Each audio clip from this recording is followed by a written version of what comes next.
decision to sell your home is important and requires planning, preparation, and an experienced and credentialed realtor.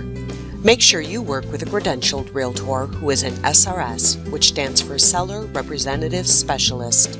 An SRS is a member of the National Association of Realtors and subscribes to a strict code of ethics.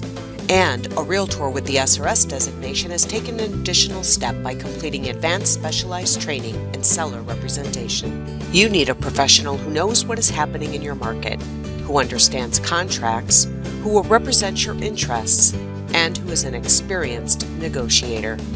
You need an SRS representing you when you are ready to sell your home. They will provide you with expert guidance through every step of the home selling process, from listing to close. Ready to list your home?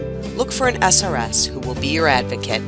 They understand the current market and find solutions to potential obstacles. An SRS will also help you navigate the process and the paperwork.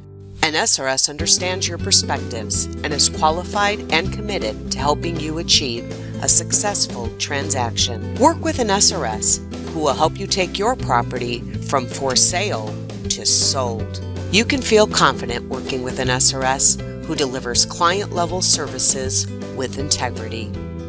Ready to get started? Find an SRS in your area at revinstitute.com.